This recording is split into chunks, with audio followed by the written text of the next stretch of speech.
This story comes from a book called Cold Case Christianity for Kids, which is written by a real-life police detective by the name of J. Warner Wallace. You can learn even more about how to think like a detective by going to casemakersacademy.com. Wanted, a few good detectives. The school bell rings at the end of the day and you feel so excited. Today's the day you start training to become a student police cadet along with two of your friends, Daniel and Hannah. Hannah was the one who heard about the detective training 2 weeks earlier. She ran up to you and she said, "Did you know down at the police station they're starting a new detective training academy for kids? Let's ask our parents if we can do it." So you did, and they said yes. And so today, after getting changed into a brand new police cadet uniform at your homes, the three of you meet outside the police station and walk through the entrance and up to a long counter. From behind the counter, a female police officer greets you all with a smile.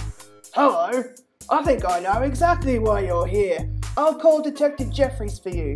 30 seconds later, a nearby white door beeps and clicks and opens.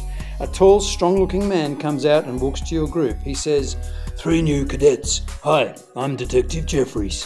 The detective's voice is low and a little bit of a growl. He seems serious and a bit scary, but then he smiles. "Follow me." He walks back to the locked door, waves his ID card at a panel which makes the door go beep and click open, and then leads you all through to a corridor while the door clicks shut behind you. You pass some doors to rooms until the detective stops at one open door with a sign saying detectives and points into the room. You look and see it's full of desks, some being used, others empty, and you see some people standing in groups talking. You're surprised because most of them don't seem to have a police uniform on. Detective Jeffries is just wearing a white shirt and a jacket and jeans too. You also see a glass meeting room with people inside, and you see notes on whiteboards and papers on tables. Jeffries leads you further along the corridor to another door and you read its sign as you enter. It says, Training Room 1. Detective Jeffries points to some large tables as he goes to the front of the room. There are 2 other students from a different school there who are already sitting in their seats and waiting quietly. Each table has blank name badges, pens and photocopy sheets that say Detective Toolbox. You quickly walk to a desk and sit next to Daniel and Hannah. Jeffries clears his throat. "Welcome everyone. If you haven't already done so, write your name on a name badge and pin it on, thanks." You quickly do that as Jeffries continues. "It's great to have students like you all showing an interest in detective work. Our 2 reasons for this course are number 1, to teach you to think like a detective, and number 2, hopefully to make you want to become a detective one day when you're older. To me, being a detective is the most enjoyable job I could think of. Now, who's interested in learning how to investigate a case?" Many hands go up. Good. What are you most interested in? Daniel raises his hand. Technology and computers, he says.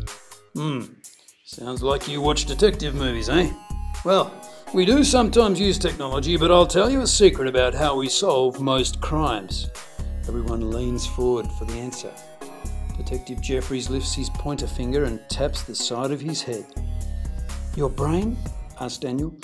One of the students from the other school, Jason, frowns and looks a bit disappointed, you notice. Now, don't frown, cadet," Jeffries says while looking at Jason. "We solve cases by learning how to think, and detectives have been solving cases by thinking long before any computers. So I'm going to teach you how to think like a detective." Obviously, Jeffries has been doing this for a long time and he sounds like he knows what he's talking about. "All right, everyone," Jeffries says. "Let's just take a short break before we get into the first lesson. Go and grab a bottle of water from the staff room across the hall. Or if you need to, you can use the bathrooms just down to the left. Just see you back here in 2 or 3 minutes." You all go to the kitchen, grab a water, and then return to the training room where Jeffries is organising his papers. Suddenly your friend Daniel opens his backpack and tells you and Hannah about something he found.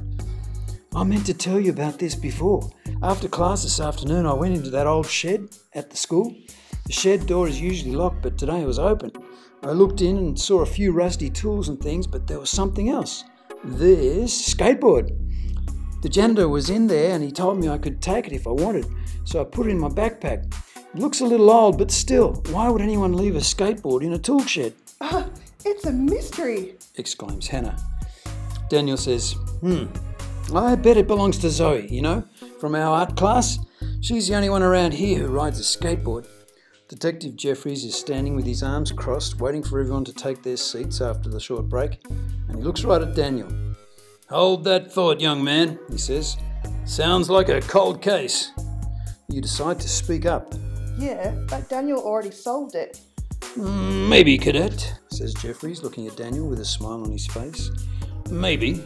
But actually, the first lesson about how to think like a detective can help you. And this is it. Don't be a know-it-all."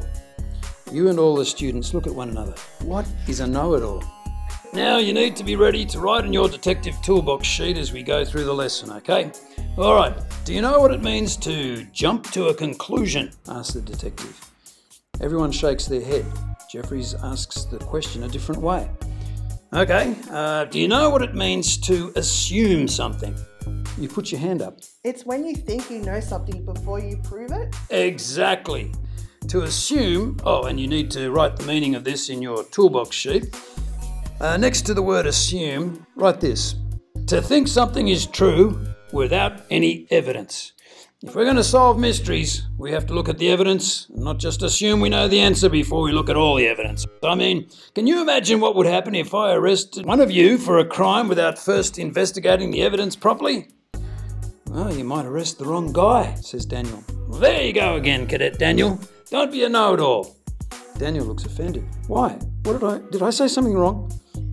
Well, who says the person I arrest is going to be a guy? Jeffries is staring at Daniel. His expression slowly turns into a smile. Daniel's eyes go wide. Oops. Everyone else laughs. Jeffries looks at his watch. Okay, we're going to talk a bit more about being a know-it-all soon, but first I want to give you all a quick tour of the station here. Leave your things and follow me. Everyone stands and follows Jeffries out of the training room. Yeah, you've already seen the front desk. Let me show you the rest. He explains that the large room they've already seen with the cubicles and meeting rooms is the main detective room.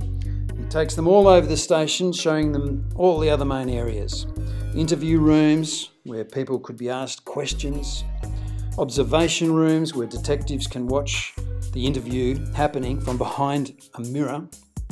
A large briefing room where many detectives and police can be given information at once. A line-up room where someone could stand behind a mirror and look at a row of people to see if they recognised anyone. Male and female locker rooms where police can get changed into uniform. The captain's office. An indoor firing range where police can practice shooting their guns.